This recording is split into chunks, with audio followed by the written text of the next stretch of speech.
Hello and welcome to the big picture. After having suffered a severe setback with 2 auctions of the spectrum in November and March last year yielding virtually nothing, the Telecom Regulatory Authority of India has decided to recommend drastic cut in the base prices for forthcoming auctions. The cut, extending up to 60% of the base price in the previous auctions, has been done to attract cellular operators to participate enthusiastically and buy airwaves which have remained unsold following the cancellation of 122 2G licenses by the Supreme Court. What does this drastic cut mean and how necessary is it? What would be the impact of this on the telecom industry? How will this benefit the consumers? And more importantly, how would these reduced valuations reflect on the valuations of the past, and why, or rather whether it was overpriced earlier? We will discuss all this today with Nripendra Mishra, former chairman of the Telecom Regulatory Authority of India, Mohan, Guruswamy, economist and visiting fellow at the Observer Research Foundation, Rajan, Mathew, Director General, Cellular Operators Association of India, and Shalini Singh, Deputy Editor of The Hindu. Welcome to all of you. Mr. Mishra, I would like to come to you first. What does this recommendation of drastically cutting down the pricing mean? What does it indicate? And how does it compare with the valuations of the past? Well, let me start by, I would say, congratulating the Telecom Regulatory Authority. It is the best news in the telecom sector after about 4 years.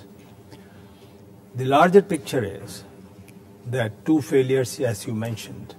After that, the base price, which has now been announced, which is a cut from 37% up to 60%, I think is a very realistic base price, which to my mind would encourage competition.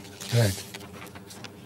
It would definitely ensure participation of all the companies.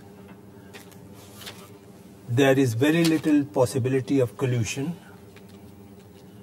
And some of the companies who at the moment are in the court challenging the various decisions of the Department of Telecom, they may now find it feasible to participate in the auction, and thereby prospects are, let's say, future litigation may also be reduced. But just apart from this reduction, which of course is very significant, there are 2-3 other recommendations of TRAI which are far-reaching in terms of technological evolution. The recommendation about spectrum trading. The recommendation about creating a new brand called eGSM in 800 megahertz band. They are going to be the harbinger for totally newer form of technology in the telecom sector. So overall, I would give 100 out of 100 to TRAI for making these recommendations. Okay, Mohan, when Mr. Mishra gives 100 out of 100 for what has happened, why was there such a problem in the past? Was there a problem in valuations? Were they valuated, very without taking into consideration the real market situation? What was the problem? You see, all that, but I won't get into the technical details which he went into, but on the surface of things, if you have an industry which is bleeding, not making money, then it's not good for the economy. And this recognition seems to have dawned finally that this is bleeding, and then you've got to do something. And you get unrealistic expectations of milking it, and you keep having all kinds of fancy notions of how much it's worth. And then you actually break its back. You coming back into a regime where, prices becoming realistic, some kind of profitability will come into the industry, some kind of revenues will accrue to the government, and that will go for reinvestment. If an industry is profitable, then you will have expansion. And communications. So you think that these recommendations are welcome, and they should have come earlier? I think on the surface of it, they look good. And all the people I've spoken to this afternoon, seem happy with it. So I have no reason to doubt that it is quite thorough and, you know. Okay, let me get Shalini. Do you subscribe to this view, and you know this view that you know the industry is bleeding, and you know, and one very interesting thing which Mr. Mishra said, after this there won't be any collusion. So there was collusion earlier. Well, I would just say that I think this has been a fantastic rescue operation by the TRAI. But while it's been a tactical correction, the point that has emerged is that strategically the TRAI has enforced through this that there is no regulatory predictability in India. Basically, it was the same chairman a year ago who recommended 14,000 crore reserve price. Now it's the same chairman under the same circumstances. Nothing much has changed in the industry over the past year. Subscriber numbers are the same, ARPUs are more or less the same.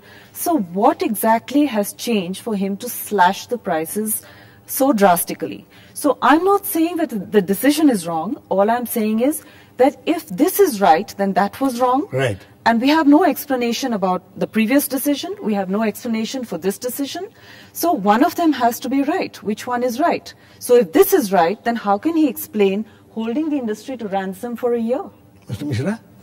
Well, I mean, I have to say... She has a very important point. No, I respect her point. Right. But, you see, there is nothing like right or wrong when you determine a particular price which you think is market going to accept, and then this is what exactly the chairman has said in his statement, that the previous two failures in auction clearly sends a message that the capacity of the telecom service providers is not such that they can go to that level of base price. He has also made a mention that the economy has further, overall national economy and the crisis, that the real picture that is emerging is that given the burden of the debt of the telecom companies, they are not in a position to compete on that base price. Okay, I mean, I'd like to raise one more point. Yes. What happens to the companies who, you know, paid such high prices last year? They haven't even launched services. I think Videocon is already creating that. Mohan, you wanted to say something quickly before I go to Rajan. I think there's nothing wrong if a mistake was made to back off. I think this is a good thing if you recognize. No, but you know, in the context of collusion, in the context of cartelization, which there were talk about cartelization resulting in these two auctions becoming a failure. My question is of regulatory capacity. Yes. They have 6 chairmen. The TRAI has been in existence for 16 years, 6 chairmen. They have economists. They have access to any data that they want. So why this erratic kind of decision why such erratic and... Where is the economic rationale that will satisfy us and help us to understand their decisions?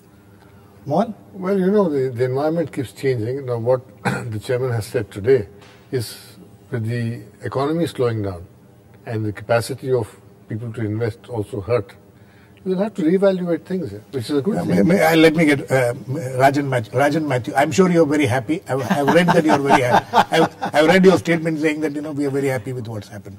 But, some of these questions will continue to haunt you people also. So first of all, kudos to Dr. Kullar. I think given the situation that he finds himself in, he's rather taken a bold step in terms of the political and environment that he has to operate in. So he's really done a tremendous job. But let me address the issue that you raised. First of all, remember that the recommendations made by the previous chair at TRAI was taken in the context of the 3G auction. Right. And, that was a euphoric type of an auction. And so clearly the closest benchmark that was available in terms of a market price or market discovered price was the 3G auction.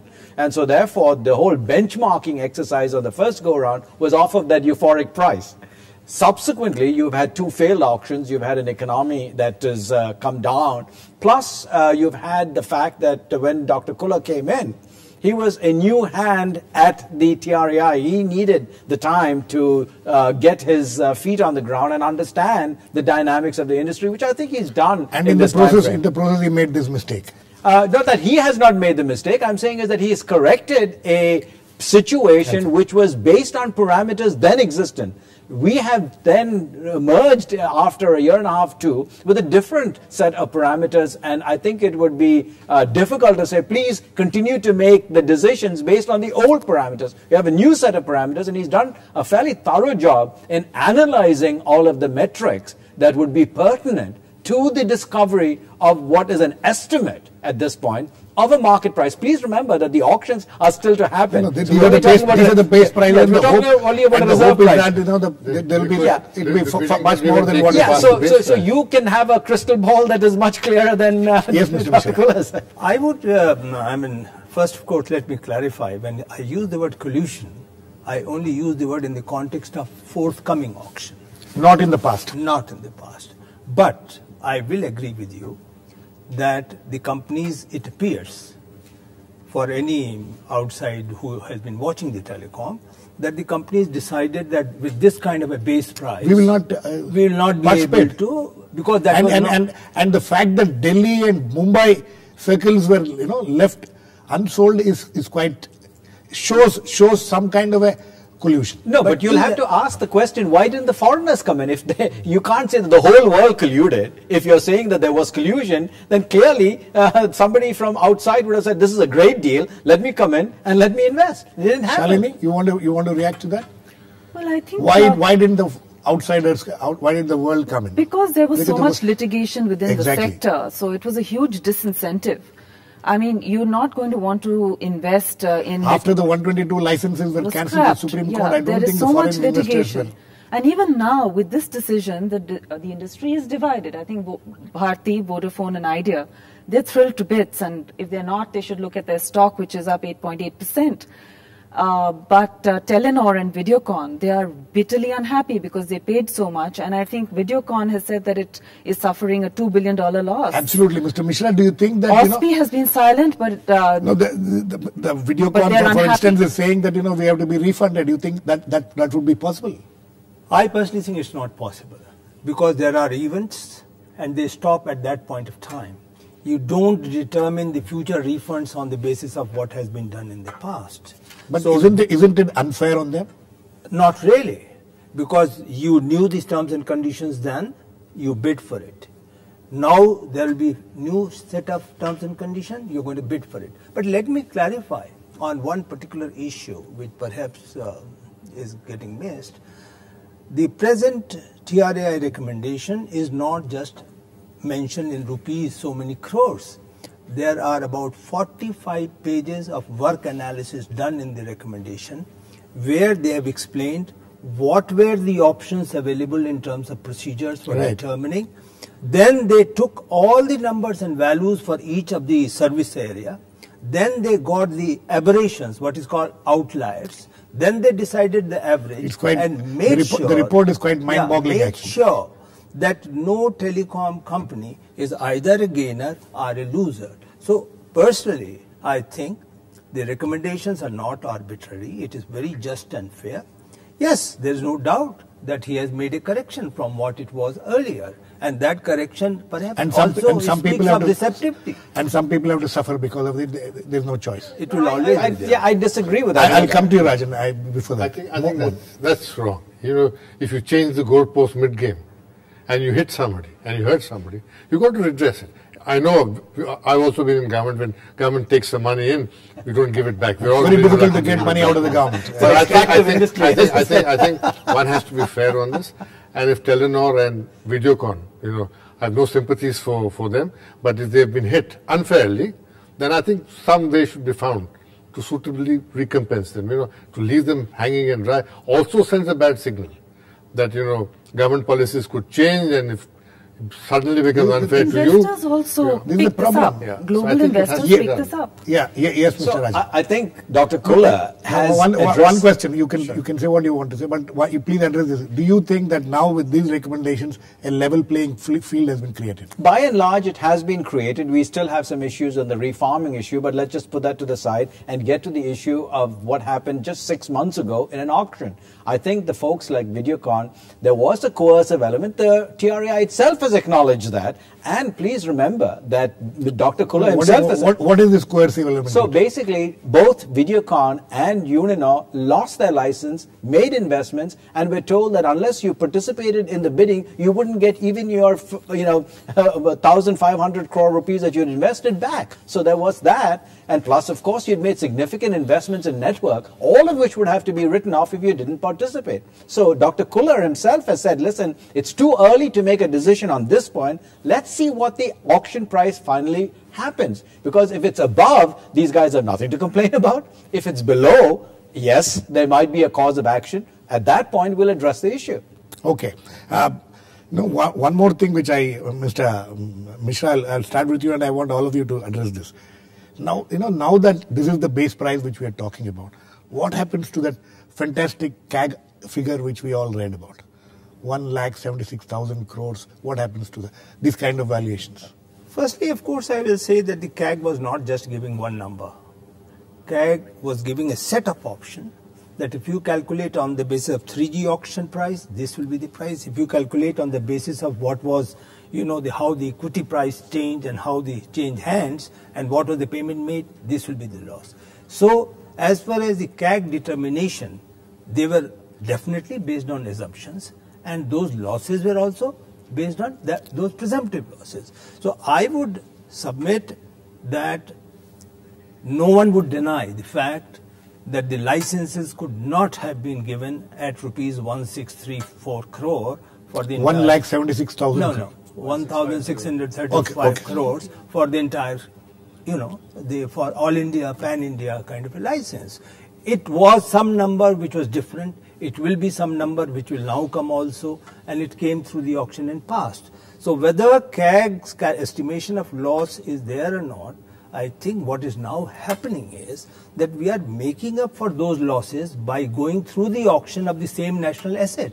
And now the license will be. So rather than going into the past, what is now happening is that the natural assets which are available to the country, they will be auctioned. And the biggest advantage, one single advantage is that now there is a national recognition that all natural assets must be auctioned. That itself takes... So this first come, first served policy, these will now no more... Allocation, allotment, discretion, everything gone, not just of telecom, others too. All other natural resources. Well, actually the CAG estimate pertains to 2008 January. Right. Now that time, if you remember, markets were at their peak. It was hitting 22,000. Our Sensex was hitting 22,000. Now it's 20,000. Yeah, the financial crash came after that. Right. So when you were at a peak, you were flush with money, companies were flush with money. At that time, the government chose to forego legitimate revenue. And probably companies also did not estimate properly the actual costs and things like that. No, companies are smart, they know their costs, but they were getting a free lunch. So why would they walk away from that? That's their job. I mean, companies want to maximize their profits, that's what they do, but it's not the job of the government to support that. Absolutely. So, Mr. Mathew, so you think that, what Mr. Mishra says, that a realistic pricing will now be possible, and, the operators will not try to, indulge in any collusion or things like that, and there will be a fair auction? Yes, I think the parameters for a robust auction where the reserve price is at a reasonable level that will allow folks to participate, I think that's been said. The issue of collusion is really a function of how an auction is set up. If you poorly design an auction, of course, you're going to invite collusion. If an auction has been set up with appropriate parameters, it is... By saying this, are you admitting that in the past there was a collusion? No, we're not at all, because the auctions that have been taking place have taken place under very robust situations. The fact that you people did not, all of them decided we will not... I think you're jumping to a conclusion. Was it not collusion? Was it not a clear case of collusion? So first of all, let's define what collusion is. Yes. All right. So I think, first of all, collusion means that somebody got together and purposely decided to do something to the benefit of the decided not to participate in the auctions. Yeah, but I'm saying, what benefit did it have? There was no understanding. The benefit is that now you're getting it at a lower price. But that was not there before. I mean, that was not sure. Not necessarily. Wasn't that? Shalini, do you think it was part of a strategy to put pressure on the government and ultimately see what has happened today? Well, there has been a lot of speculation about that, but then I wouldn't like to speak about it because we have no proof. You have no proof of that. Yes, Girish, it's unfair to ask him that question. Yeah. I'm asking. Okay, I'm asking you. Please answer the question. Of course, there was collusion. Yes. If they didn't come to bid, of course there was collusion. They all speak there. In India, on everything there's cartelization. On everything there's collusion. On car tires, on airline tickets, everything. So, let's not kid ourselves. There was no collusion. Obviously, people talk about these things. And the small industry, they all talk and they sort out things in the chambers or wherever, But what he says is right. That if you have a lower entry price and you design an auction where you can't play these games, then you let the market forces dictate. But you can't have, like the CAG says, unbridled auctioning. You get 50,000 crores, 60,000 crores, when call rates will then become 50 rupees a minute or 100 rupees a minute. No, but Mohan, do you agree with Mr. Mishra that, as far as the CAG's valuations were concerned? I thought they were fanciful. He was way out of line on those rates. You can't go on auctioning coal, for instance. When you got price of electricity pegged, the consumption of electricity, of coal pegged, you can't say that, coal has to be auctioned. There is something element of allocation. This is something which will be politically very beneficial to the present government. They will say that, see, we told you so, and the CAG had come up with this fanciful figure, and the zero loss theory and all these things will start. The whole debate will start again. Well, that came when that auction failed. Okay, but that apart, the politics apart, how badly winged this government is on credibility. Whether this will help them or no, I don't know. But it doesn't really matter. I think the thing to do right now is do the right thing. That is, you've got to get this industry up, because expansion of this industry, more utilization of this industry means that, it helps in economic growth. Okay. Good telecom will add 1 or 2%. Mr. Rajan, Mathew, one point, in this recommendation, one other thing is that, rebidding will have to be done by all the operators, even those who are holding this 900 megahertz band. So is that something which the operators are comfortable with? No, we are not very comfortable with, because obviously this is the subject of some litigation that is before the courts, because we've said that world over, when licenses come to conclusion, if you've been a responsible operator, the expectation is that you will continue to operate with the resources that you have. Of course, the operators have said that we are willing to pay the market price, but there's got to be some assurance of continuity of operations, which has not been there at the present Mishra, provision. As far as this issue is concerned, this can become a problem in the future. I am very optimistic that it won't be. There are two improvements which have happened, and which is perhaps, I am sure he is appreciating it a lot more. The tranche or the block of auction for 900 megahertz band now has been suggested at 5, that is, you have to bid for 5 megahertz. Right. What will happen is that if there was 1.25 megahertz bidding, there could have been irresponsible bidding, that somebody would have changed the rates in a manner which would hurt the owners of the present 900 megahertz bid. But now, with 5 megahertz available for bidding purposes, only serious and genuine players would come for auction in 900 megahertz, and certainly those who already have already have it. So the market price will get determined, and if they own the auction, they own the 900 megahertz through the auction process, my understanding would be that they will be permitted to retain what they already have. Yes, Shalini? Well, I'd just like to point out one thing. The announcement of the TRAI recommendations are just the end of stage 1. After this, it will go to the Telecom Commission. That will take a couple of months. Then there will be either a cabinet decision or an EGOM. And then you will have EGOM and then a cabinet decision. You will have an auction. Let's not forget the fact that November we have elections coming up. 2-3 months before that, we have the Code of Conduct kicking in. So basically what we are looking at is a 2-3 month window to, wrap this whole exercise up.